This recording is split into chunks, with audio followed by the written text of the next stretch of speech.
প্রথম দিন নবান্নে এসেই মন্ত্রিসভার প্রথম বৈঠক এবং তারপর বিধায়কদের সঙ্গে বৈঠকে একের পর এক গুরুত্বপূর্ণ সিদ্ধান্ত নিলেন রাজ্যের নতুন মুখ্যমন্ত্রী শুভেন্দু অধিকারী। এবার শুধু তা বাস্তবায়নের পালা।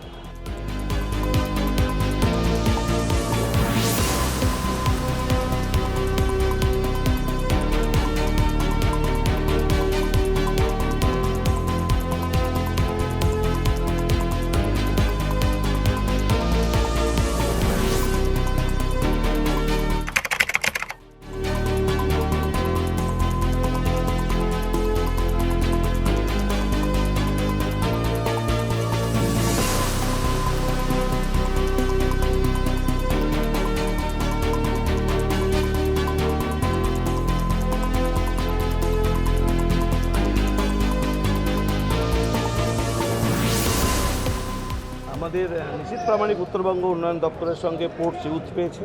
উত্তরবঙ্গ উন্নয়ন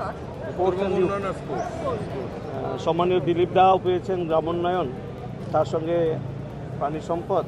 ফুড পেয়েছে অশোক কীর্তনিয়া, অগ্নিমিত্রা পাল পেয়েছে আমাদের নারী কল্যাণ দপ্তর, আর ক্ষুদিরাম টুটু হচ্ছে আমাদের ট্রাইবাল মিনিস্টার। রাজ্য সরকারের প্রাপ্য একটি নয়া পয়সাও কাটমানি কমিশনের মাধ্যমে কারোর পকেটে যাওয়া চলবে না, অর্থহীন ভাষায় মুখ্যমন্ত্রী জানিয়ে দিয়েছেন। এবং তার জন্য এমএলএদের করা হতে বলেছেন, এমএলএদের উপর উনি নজর রাখবেন বলেছেন, এবং স্থানীয় প্রশাসনকে বলেছেন সম্পূর্ণভাবে এমএলএদের সাথে সহযোগিতা করে যে উন্নয়নের প্রকল্প আবাস যোজনা থেকে শুরু করে 100 দিনের কাজ এমএলএদের মতামতকে প্রাধান্য দিয়ে দ্রুত কাজ করার কথা বলেছেন। ওভারঅল যা ডিসিশন হয়েছে পশ্চিমবঙ্গের জন্য হয়েছে, পশ্চিমবঙ্গের ভালোর জন্য হয়েছে, এবং একদিনে এতগুলো একের পর এক ভালো ডিসিশন হয়তো অনেক দিন মানুষ দেখেনি। আমি সমগ্রটা নিয়ে বলবো না, সমগ্র নিয়ে আপনি জেনে যাবেন। রাজারহাট গোপালপুর নিয়ে আমার 3টে দাবি ছিল। ফার্স্ট দাবি নিকাশি ব্যবস্থা, সেকেন্ড দাবি বাগজোলা খাল সংস্করণ, থার্ড দাবি রাস্তার যেগুলো গোলমাল হয়েছে, রাস্তা উঁচু হয়ে গেছে, বাড়ি নিচু হয়ে গেছে। তো মাননীয় মুখ্যমন্ত্রী শুভেন্দু অধিকারী মহাশয় ডিএমকে বলেছেন আমার সাথে বসে ইস্যুটাকে সলভ করতে এবং এটা সলভ করার জন্য যা যা করার করতে। আমি খুশি। রাজারহাট গোপালপুরের তরফ থেকে সকলকে ধন্যবাদ, মাননীয় মুখ্যমন্ত্রীকে ধন্যবাদ এই ছোট্ট কথাটা রাখার জন্য। যেটা শোনা যাচ্ছে যে 1 তারিখ থেকে আয়ুষ্মান ভারত এবং অন্নপূর্ণা ভাণ্ডার যে প্রকল্প বাস্তবায়নের কাজ শুরু হয়েছে, এটা ঠিক কীভাবে এগোবে? মানে যারা ধরুন স্বাস্থ্যসাথী পেত এবং লক্ষ্মী ভাণ্ডার, কোনো পুরনো বা চালু প্রকল্প, সেটা 5 বছর আগের হোক বা 20 বছর আগের হোক, কোনো চালু প্রকল্প বন্ধ হচ্ছে না। পদ্ধতিগতভাবে তার হয়তো পরিমার্জন হতে পারে, কিন্তু বন্ধ কখনোই পর্যন্ত হবে না।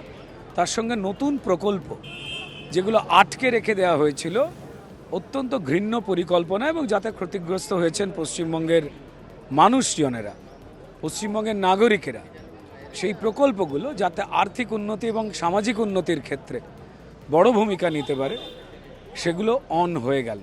আপনাদের বিভিন্ন দেখলাম যা সিদ্ধান্ত হয়েছে সেগুলো তো ঠিক আছে, তারপরে কাল পরশু এবং তারপরের দিন যে শপথ গ্রহণ রয়েছে, তো এই শপথ গ্রহণের এটা মানে কীভাবে ভাগটা হলো কীভাবে? ওটা 1 নম্বর থেকে 13 তারিখ আর 14 তারিখ ডেট হয়েছে আমাদের, এবং 1 নম্বর বিধানসভা থেকেই এবং শুরু হবে। তারপরে আমাদের ভাগ করে দিচ্ছে যে প্রথম দিন কতজন বিধায়ক নেবেন ওথ, তারপরে দ্বিতীয় দিন, সো জোন ওয়াইজ ভাগ করে দেওয়া হয়েছে। বাকি যে মন্ত্রিত্বের দপ্তরগুলি সেইগুলি কবে ঠিক হবে না হবে সেগুলো পার্টি ঠিক করবে, সেটা তো আমরা বলতে পারবো না। যেটুকু আমাদের কাছে নলেজ আছে যে আপাতত 13 আর 14 তারিখ আমাদের শপথ গ্রহণ একদম। প্রোটেম স্পিকার কিছু ঠিক হয়েছে কাকে করা হবে? তাপস রায়কে করা হয়েছে মনে হয়, হ্যাঁ তাই তো শুনলাম। হ্যাঁ, শেষ এটা জানতে চাইবো আপনার থেকে, আপনি আন্তর্জাতিক ক্রীড়াবিদ এবং নিশীথ প্রামাণিক যিনি হয়েছেন, তিনি এর আগে কেন্দ্রের ক্রীড়া মন্ত্রকের রাষ্ট্রমন্ত্রী ছিলেন, তো যৌথভাবে যদি আপনার সাহায্য চাওয়া হয়? অলরেডি আমার সাথে কথা বলেছেন উনি, আর আমি বলেছি আমি হেল্প করব, কোনো অসুবিধা নেই। মানে কোনো অসুবিধা নেই তো, এতে আমাদের যে কেউ হবে, তো যে কোনো দপ্তরের কেউ হতেই পারে ভালো।